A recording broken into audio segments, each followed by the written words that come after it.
Yesterday, I did a video about the all-women vehicle by Volvo. This is a vehicle that was designed by women, feminists.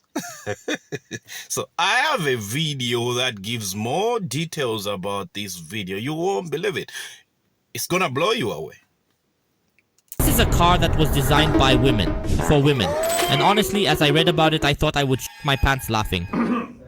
But what is that, and why was this car created? That's what you'll find out in this video. The idea that this car should be designed 100% only by women is crazy. We know very well that women are unique creatures who never know what they want, but you have to figure everything out for them. And if you don't do it until they reload their teeth to keep screaming at you, well, you can go crazy after all. Besides, they never know what to eat. But if you ask, guess where we are going to eat, she'll always answer you. Yeah, how'd you know? A bit like a child, you have to care because you never know what's in that head there. So who in this case should know what the heck they are really about? Other women. Which made it perfect in 2002 because Volvo's bosses had so much money in their account that they didn't know what to do with it. They could have bought, I don't know, villas, yachts, the best stuff from Colombia, but no, they figured they will put up the money to create this car. Not because this car might turn out to be a hit and sell the best in Volvo history. No, the reason is much more interesting. They simply wanted to finally relax and create something funny that they would remember for the rest of their lives. It all started in the fall of 2001 when Volvo announced that they were going to create a decision-making team to design a new car that would be made up of women working in their company. And I think the CEO of the Swedish brand was quite a laugh. He took other board members and said, let the chicks make the car, let's see what happens, maybe we'll get a laugh out of it. And people got excited there saying, wow, what a forward-thinking move. And I just think he wanted to avoid the sad bullshit and see something funny. Back in 2001, such one expert on consumer patterns among women, Marti Baletta, said, if you satisfy the expectations of women, you will exceed the expectations of men. Dear Marty, what the fuck are you talking about? If our expectations were to be satisfied, then most of the cars on the road would be tanks, boats and Batmobiles. Please tell me who wouldn't want to drive a Batmobile on the road. As cars I want one. I would want one. That looks so cool. Sorry to interrupt the video. Sales to female customers increased significantly in the late 90s. The women of Volvo began working on the YCC, which means your concept car. All decisions there were made by women, absolutely fucking all of them, and you can see that. Now, one more important thing, and that is YCC was designed not for an ordinary woman, but for an independent businesswoman, because that is known to be the best sort according to other women. And here is where the harming already begins, and that kind of logic should be banned. But this is still nothing. Let's move on to the interior of the car. Now we can start laughing at the details. Well, women decided to give everywhere, but literally everywhere, some storage compartments. Here, as you have the center panel where the gear shift lever and the handbrake should be, is a storage compartment. Why? Well, as the designers put it, the best place for your keys, phone, laptop, purse, 3 bricks, 14 pairs of panties, as if she were to while driving an LG 30DT forklift, is as close to you as possible. That's why the center panel was turned into one huge storage compartment that can probably fit 20 illegal immigrants. I mean, I misspoke, it's not one storage compartment. It's generally a storage compartment with an extra compartment. The small one will fit some farts like phone keys and a cat. The idea is theoretically awesome, but in order to stuff it in there, the gear shift lever had to be moved to the steering wheel. Only, it's not even a gear shift lever. It's just buttons mounted at the bottom of the inside of the steering wheel. Of course it's an automatic, then you don't even have to think about it. The rear seats are ridiculous as well. Imagine a chair in a cinema, a cool option a lot of space gives you to go, then you take it yourself, you unfold it and plant your ass. Worse when you push it back and forget to hold it.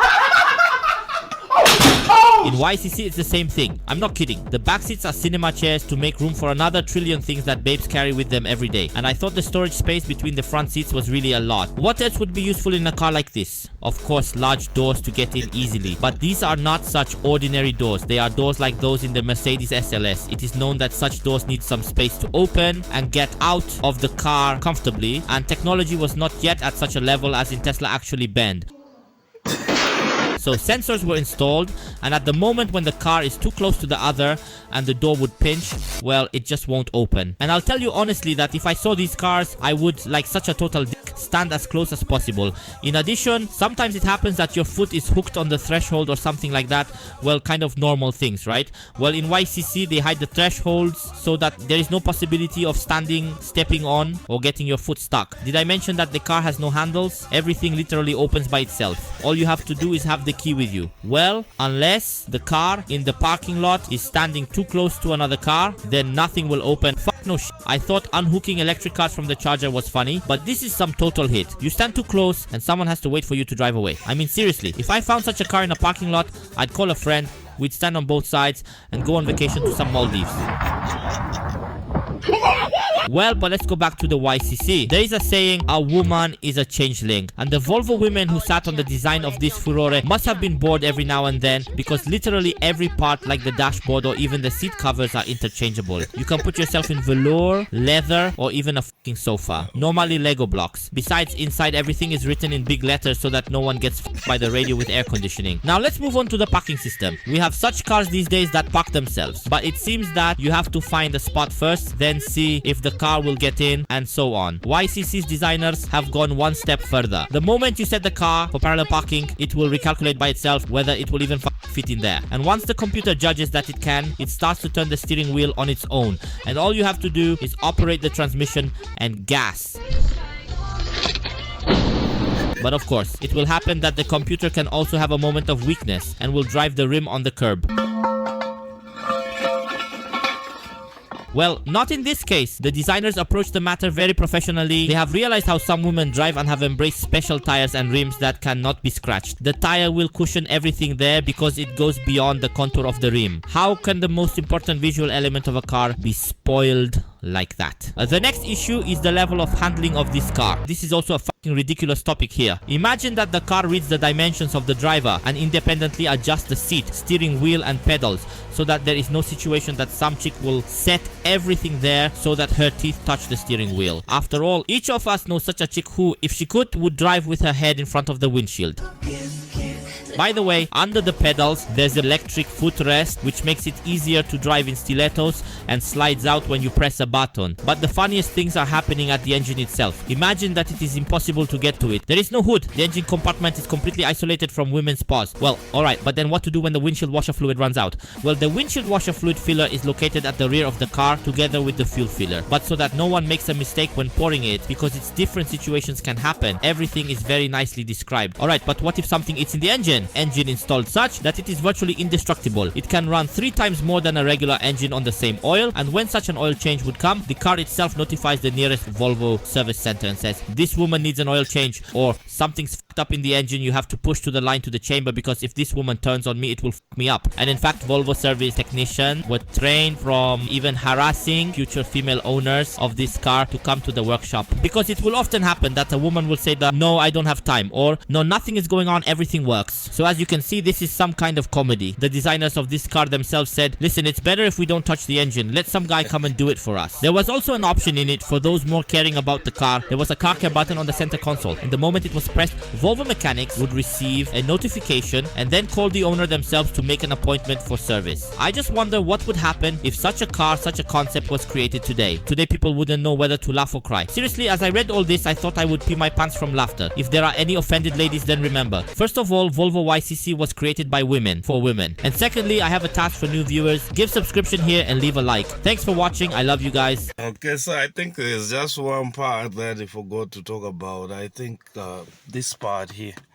Yeah, so they left some space for their whatever ponytail to, you know, or some of their hair to go through. If they tie their hair, that thing can go through there, or their head can rest properly. But so let's check out some of the comments. I know the comments sometimes can be wild, and that's also my favorite part, is to check out what other people are thinking about this, what their take is.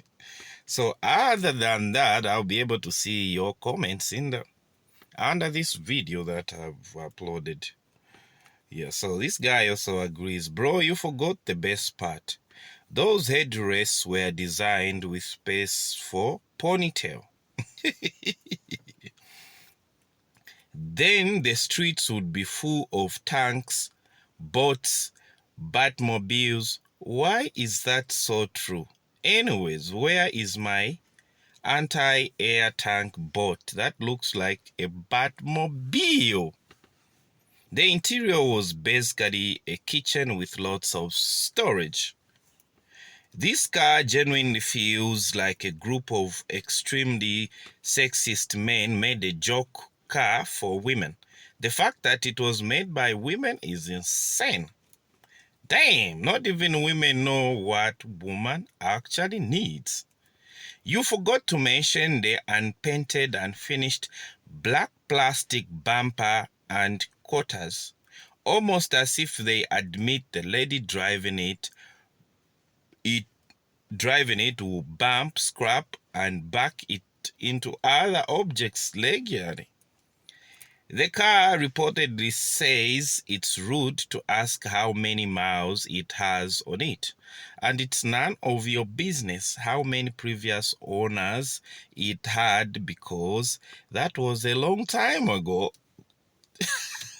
This comment, though, it can spark a lot of conversations about body count. I'm just saying here, what's your take on this comment, guys?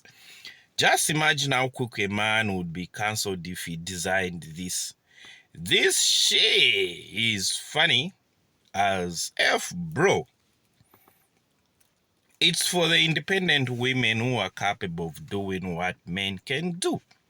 Except when it's time to do labor like fix engine, they can't do it. So we seal off the engine and make you take it to a mechanic. They should put gas caps on both sides so the successful businesswoman doesn't have to pull the pump around the back or top of the car. So these two comments, guys, where this guy says is for independent women who are capable of doing what men can do.